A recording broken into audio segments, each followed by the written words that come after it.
Halo orang-orang yang percaya, hari ini adalah episode pertama dari Ngoprak, Ngobrol Bareng Pakar. Dan pada episode pertama ini kita akan membahas mengenai pakar marketplace bersama saya, Nur Hayudi.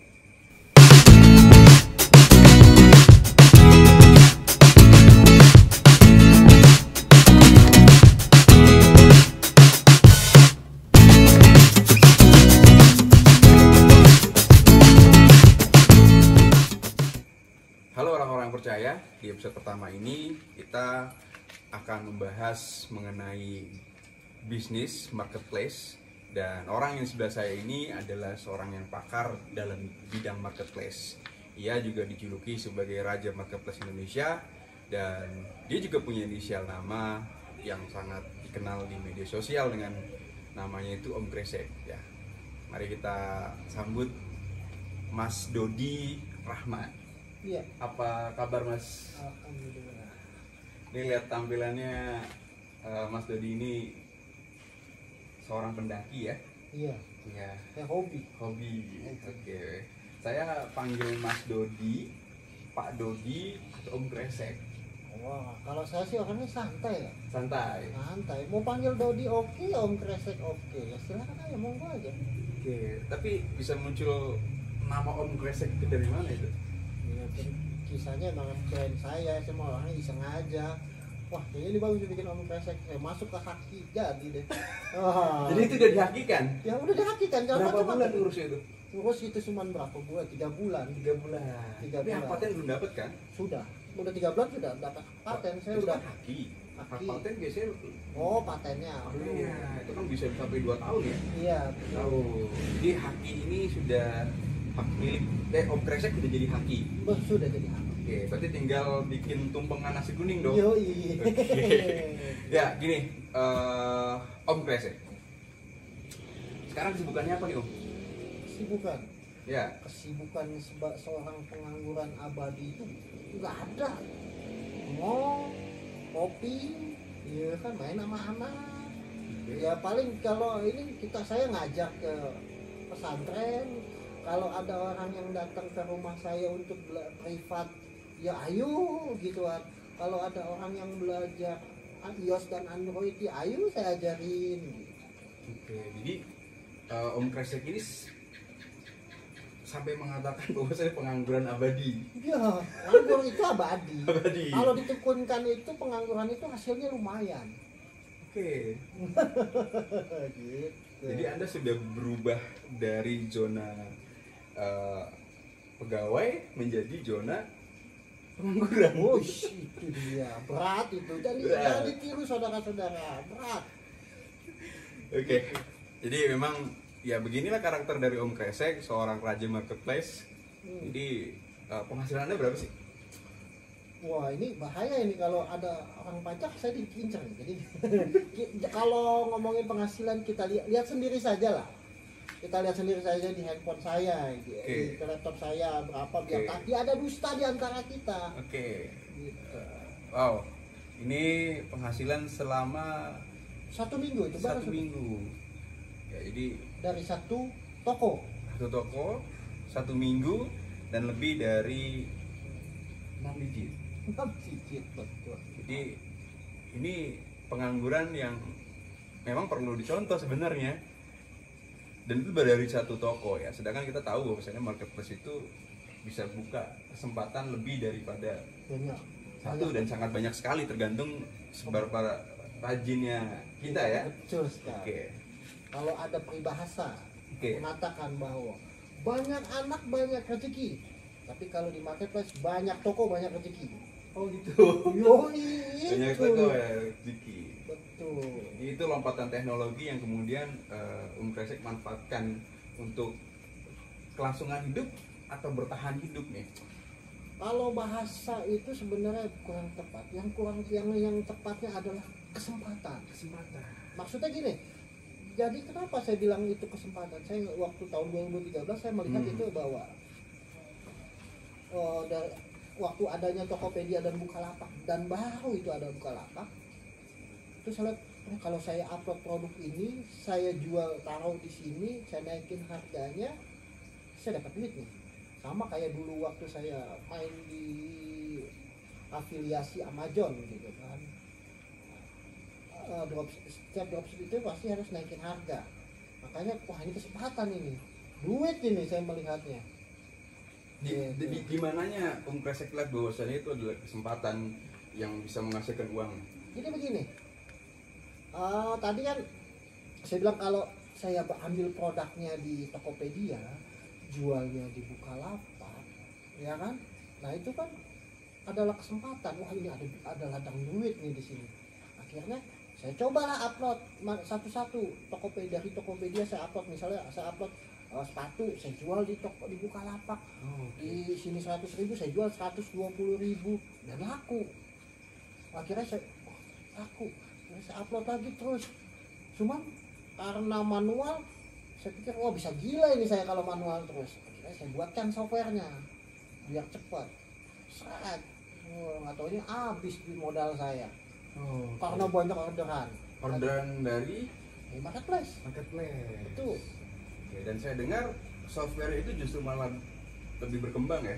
Lebih berkembang. Jadi kisahnya itu saya bikin software itu namanya Yagami dulu.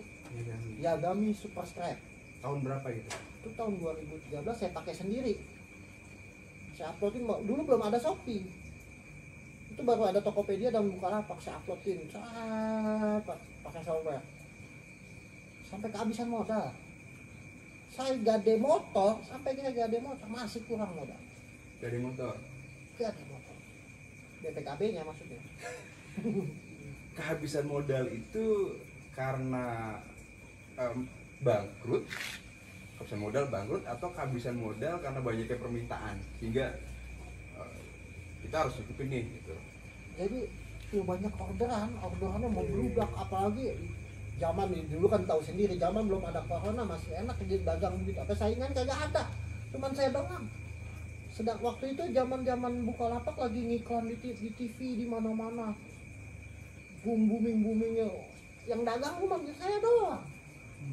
Itu sekali ngupload itu ada 20 orderan. Sedangkan kalau saya bikin itu sekali dalam satu hari itu 20 toko. Satu hari 20 toko. Satu toko itu ada minimal 10 kali 20. Oh. Berapa yang harus saya keluarkan? Duit kantong 100 juta. Lenyap. Ya udah, gade motor dulu, nggak kuat, mobil. Gade juga. Kekesalan saya jual softwarenya. Gitu. Ya biar lumayan saya jual softwarenya. Biar ada perputaran di situ. Tapi justru malah softwarenya malah lebih berkembang. Banyak berkembang dan banyak manfaat yang diberikan oleh software itu. Banyak orang-orang yang sudah berhasil pada Yagami Superscribe tersebut. Di Yagami Superscribe. Super semuanya. Nah, ini kan pasti perjuangan yang bukan satu dua hari ya. Kalau dengan cerita kan panjang sekali ya. Apa yang membuat Om Kresek kemudian bertahan bahwasannya ini kesempatan nggak pernah kosong, selalu ada, dan ini akan bisa membuat saya menjadi orang yang berhasil ya. Ya pernah nggak sih kebayang sampai dengan kondisi sekarang gitu? Jadi saya melihat ini umur marketplace masih panjang. Saya bilang wah ini umurnya masih panjang dan bahkan makin berkembang. Begitu kan? Ini bakal teknologi bakal tergerus gitu. Karena pasar konvensional itu saya pikir akan bukannya mati ya, kalau disebut akan ya redup loh. Pasar swalayan bakal redup nih. Makanya likuli umatin ajalun. Setiap umat ada ajal. Apapun makhluk yang pernah hidup pasti mati. Wah ini saya melihat ini bakal marketplace ini bakal terus umurnya masih panjang. Saya melihat ini banyak buktinya banyak member saya yang berhasil. Bahkan yang lebih absolut lagi, ketika saya mengajar kepada panti asuhan, itu panti asuhan masih ngontrak, belum punya rumah sendiri, dan juga itu panti asuhan itu ya diisuin bahwa ini anak lah di bawah umur supaya kerja nyari. Oh, kerja di bawah umur. Akhirnya semenjak saya ngajarin ilmu dropship ini pakai software saya, alhamdulillah itu panti asuhan itu nggak perlu ngontrak lagi, punya rumah sendiri. Sampai segitunya. Panti asuhan itu punya rumah sendiri, punya tempat sendiri, Punya udah tempat nggak ngontrak. Kalau dulu sekarang udah punya. Ini dari apa? Dari marketplace. Kalau nggak percaya cek YouTube saya, Om Kresek. Om Kresek. Jadi kita akan cek YouTube Om Kresek. Tapi saya udah lihat sih bagaimana Om Kresek kemudian memberikan pelatihan ya. Bahkan ada satu video ya di situ yang Om Kresek ini justru mengajarkan kepada anak-anak yang difabel. Betul. Nah, jadi gini, saya bekerja sama dengan DT Peduli, Darut Tauhid, ya kan? Saya mengajak kepada kaum difabel, bukan cuma kepada kaum difabel. Saya diundang oleh IMNU, Internet Marketing Nahdlatul Ulama, untuk mengajar di pesantren Asyarifuddin, pesantren tertua di Jawa Barat. Dan alhamdulillah, itu santrinya sampai terima kasih. Dan saya datang, saya juga nggak tahu ini siapa nih, bu siapa yang datang nih, salaman nama saya. Alhamdulillah Om Kresek, alhamdulillah bukan Om Kresek, ini saya punya penghasilan ini. Wah, yang saya ngajar ke sana, ke Asyarifuddin itu, ngajarin ke santri-santri, ada yang berhasil juga. Ada yang berhasil atau banyak yang berhasil? Banyak yang berhasil. Banyak berhasil. Kemudian akhirnya ngajar lagi di Tasik, ngajar lagi di Kuningan, banyak. Dan yang berhasil itu sekarang masih di maintenance ya, di dalam satu grup. Di dalam satu grup masih. Grup apa WA-nya kalau boleh tahu? Kalau ini grup Facebook. Saya ada grup Facebooknya yang namanya Toko Online Revolution. Toko Online Revolution Group. Betul. Nah itu apakah yang orang-orang yang atau anak-anak yang belum pernah ikut pelatihan dengan Kresek ini bisa join juga di Facebook itu? Kalau untuk mau gabung ya silakan gitu kan. Misalnya ada pesantren saya mau diajarin sama Om, silakan, tinggal buat proposal kirim ke saya, nanti saya datang. Semuanya gratis, nggak pakai bayar. Oh gratis, jadi selama ini memberikan pelatihan itu gratis? Semuanya gratis. Saya nggak minta masa ilmu Tuhan ini saya minta dananya sih, nggak mungkin kan gitu. Wah, Anda sangat dalam sekali ya ternyata. Ya, dari itu dari bujang saya. Oh, sudah punya filosofi untuk berbagi, sudah berpikir bahwasanya segala sesuatu harus memikirkan kemanusiaan. Betul, itu kemanusiaan itu udah wajib lah kita sebagai umat beragama itu harus saling berbagi gitu. Sebagai makhluk Tuhan ya. Makhluk Tuhan, betul sekali. Saya juga kalau main ke rumah Om itu Om juga banyak memelihara binatang ya. Saya lihat itu bahwasannya ada dalam diri Om memang suka berbagi dengan sesama makhluk. Ya, jadi kalau ada yang saya bilang saya mau datang Om, bawa beras ya. Buat apa? Itu buat makan burung di atas rumah saya gitu ya kan. Iya. Begitu, karena kan kita kan harus diajarkan kepada sesama manusia itu harus berbagi. Jangankan kepada manusia, kepada hewan, tumbuh-tumbuhan kita harus berbagi. Nggak boleh main tebang-tebang aja gitu. Contoh makanya kan di sini saya ikut suka pendaki Indonesia. Nah, gitu. Kenapa begitu ya? Karena saya cinta alam ini. Saya nggak mau alam ini dirusak oleh orang-orang yang tak bertanggung jawab. Kalau hutan dirusak, alam dirusak, nanti kita kena azab dari Tuhan Yang Maha Kuasa. Karena kan dia pun makhluk hidup juga. Ini pokoknya kalau ditebang, dia berdoa kepada Tuhan, ya Tuhan, aku ditebang oleh manusia ini, kirimkanlah sesuatu yang bahaya. Gitu. Tapi kan memang untuk dimanfaatkan boleh ya? Oh, boleh dimanfaatkan. Tetap menjaga keseimbangan. Keseimbangan, betul sekali. Oke. Tapi saya mendengar apa yang tadi Om sampaikan sangat tergugah ya. Cuman ini kepada pesantren. Apakah memang khusus pesantren? Apakah di luar tanda kutip ya, di luar konteks daripada pendidikan keagamaan itu pernah melakukan pelatihan yang sama juga? Jadi pelatihan itu kepada pesantren. Saya kan memberikan ini free untuk pesantren. Tapi kalau ada yang mau belajar secara langsung, secara privat, silahkan daftar di Raja MP. Itu ada biayanya. Tapi kalau untuk pesantren atau difabel ataupun apapun organisasinya, saya tidak melarang. Aku undang saya ajarkan. Ingat ya, ini zaman sudah berubah. Oke. Bos, gitu kan? Kenapa berubah? Orang sudah beralih dari dagang secara konvensional menjadi dagang secara digital. Oh, udah nggak zaman lagi. Bahkan sekarang tahu sendiri kan? Ghost kitchen kayak begitu kan udah banyak menjamur. Udah nggak perlu lagi sewa tempat, udah di rumah aja. Di rumah aja. Nah kita nih pengennya ini para santri atau apapun bentuknya, mereka sudah bisa mandiri sendiri gitu loh, berdiri di kaki mereka sendiri. Udah nggak zaman, udah semua era digital. Lu nggak digital lu mati. Tapi ada quote gini nih, lompatan teknologi itu harus dibarengi dengan lompatan spiritual. Apakah Om Kresek setuju nih? Setuju gak kira-kira nih? Kalau untuk lompatan yang harus dibarengi dengan spirit itu sangat setuju sekali.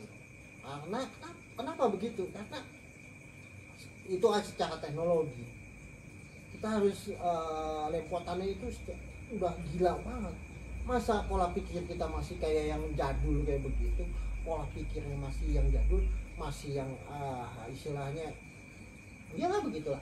Tahu sendiri anak-anak sekarang lihat lihat di luar sana banyak yang ya dengan kondisi corona begini ya, putus kerja, putus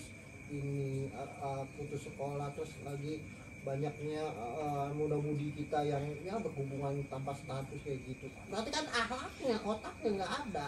Tuh, saya melihat ini suatu solusi yang Om Kresek lakukan ya, suatu solusi. Jadi bukan hanya suatu kesempatan tapi suatu solusi, melihat bahwasannya teknologi ini melompat sama tinggi, ya kan? Dan kalau kemudian dimanfaatkan dengan baik justru akan memberikan banyak manfaat ya, dengan benar ya. Tapi kenyataannya banyak juga orang-orang yang memanfaatkan itu justru di luar daripada hal-hal yang baik ya. Yang baik. Jadi, nah, kemudian tadi kan kita bicara mengenai bagaimana mengatur bisnisnya, bagaimana kemudian beramal. Pertanyaan saya yang agak sedikit sensitif ya. Di titik mana pernah mengalami kondisi yang sangat berat? Yang berat itu ketika waktu saya istilahnya bahasanya jatuh lah, gitu kan. Jatuhnya itu mungkin ya karena otak saya mungkin kotor gitu kan, banyak keinginan mungkin keinginan saya, ilah saya itu kemana-mana gitu. Saya pengen ini gitu kan. Akhirnya saya ditipu orang. Ditipu orang. Gitu, pernah gitu ngalamin. Kira alhamdulillah saya bangkit lagi gitu ya. Bangkit lagi ya udah gara-gara usaha marketplace ini gitu. Saya bangkit lagi.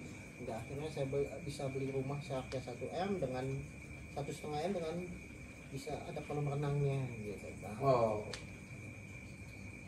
Titik terendahnya pada saat ditipu ya. Ditipu, betul. Titik terendahnya.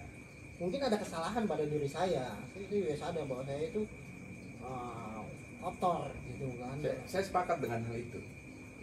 Saya sepakat.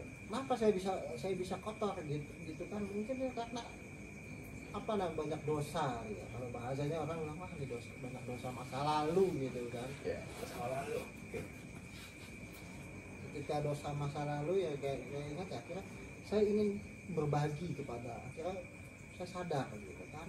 Akhirnya saya ingin berbagi kepada sesama manusia. Dari situlah sebenarnya saya bisa berbagi kepada sesama manusia gitu, kepada ya pesantren ini, kepada kaum ini gitu. Ya, berarti itu yang melatar belakangi.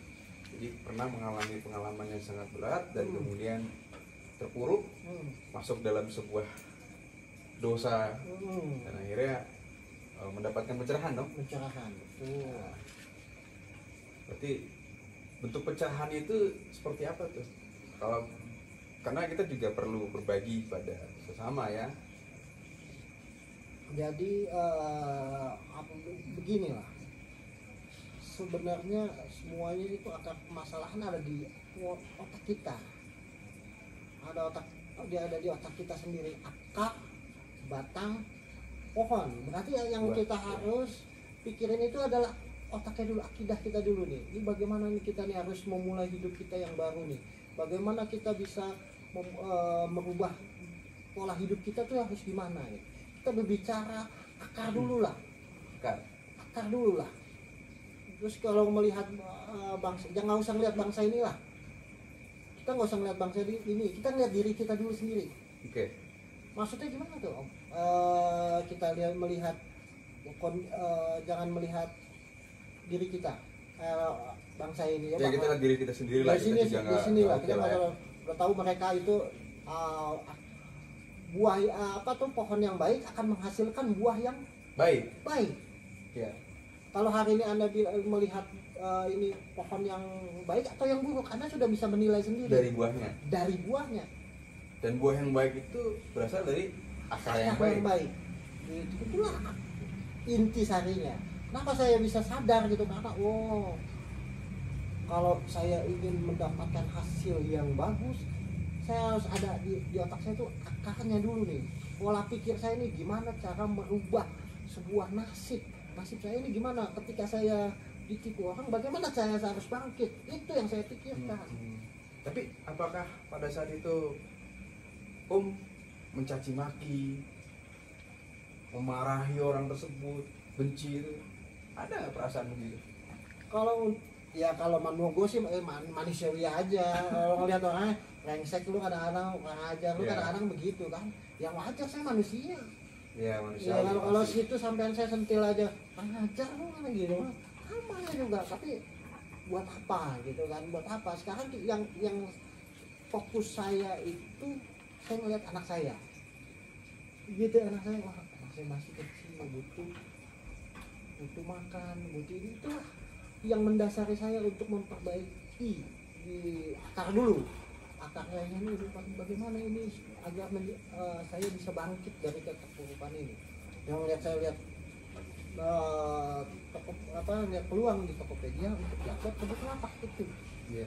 Berarti saya jadi teringat satu bahasa, jika kamu tahu sakitnya dicubit, jangan dicubit. Iya, tapi jika kamu dicubit, jangan balas mencubit.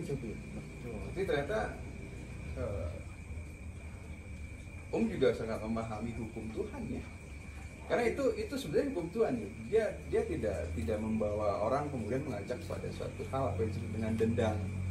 Dan saya beberapa kali bertemu dengan klien saya saya beberapa kali bertemu klien saya, dan mereka adalah orang-orang yang bisa dikatakan suksesnya luar biasa lah. Itu cuma satu hal yang mereka pegang adalah, yang saya pegang ada kalimat bahwasanya segala sesuatu yang salah atau segala sesuatu yang buruk dalam hidup kita itu bersumber dari kita.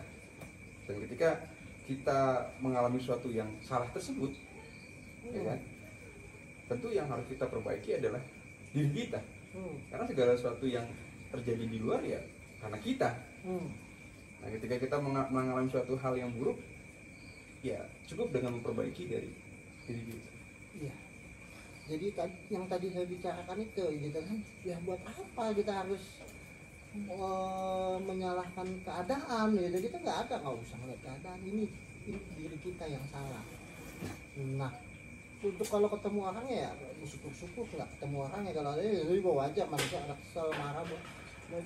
Kalau bahasa ininya, jika kamu ditambah pipi kiri kasih pipi kanan, kasih aja, biarin aja. gitu, tinggal kita aja memperbaiki diri kita. Bagaimana untuk sebenarnya sukses itu sederhana gitu kalau kita tahu ilmunya. Ya. Gitu kan, janganlah kamu mengikuti sesuatu tanpa tahu ilmunya. Nah, untuk ilmunya sukses kamu harus, untuk sukses lu harus tahu ilmunya, bukan mendengarkan motivasi. Kebanyakan dengerin motivasi itu ada efek sampingnya. Iya, sepakat. Efek sampingnya itu Anda akan menghayal kaya raya, banyak uang, sukses. Nah itu males jatuhnya. Kalau saya ngeliat motivasi, wah sekedar aja, oh gua harus begini. Jadi yang saya pelajari itu adalah untuk memperbaikinya, bagaimana cara mencangkul, bagaimana cara mencangkul yang baik, bagaimana cara saya untuk panen, dalam artian bagaimana cara untuk sukses. Yang Jadi saya lebih pelajari ke lebih ke situ, teknikal, bukan motivasi. Saya nggak suka mau dengarkan motivasi. Betul. Karena terlalu banyak maksudnya. Ya, karena ada istilah gini, semakin banyak kita menyerap informasi, ya kan, kita semakin tersesat. Nah, betul. Semua kita tabung, kita akhirnya bingung. Kita berada di mana nih? Apa yang kita lakuin? Ini bro, maksudnya ibarat kata lu makan nggak berak, gimana itu? Hah? Ya gua tanya sama lu deh. Ya. Ini sekarang jadi gue nih. Ya, oke. aja kan. Oke, iya kan. Pengangguran mah lu gua kan saya kan pengangguran apaan? Betul. Ya kalau kita makan terus tanpa kita keluarkan ya jadi. Nah, jadi di sini jadi apa ini, coba aja kamu pikirkan. Jadi kamu lagi. Ya nggak apa-apa lah. Gitu. Betul. Jadi memang segala sesuatu harus ada ilmunya memang. Betul. Saya sepakat dengan itu, segala sesuatu ada ilmunya dan tentu dilaksanakan secara perlahan, step by step. Tapi kan masalah kesuksesan tentu antar satu dengan orang yang lain tentu berbeda dong ukuran suksesnya. Betul. Ya kan? Betul kan, Om? Betul.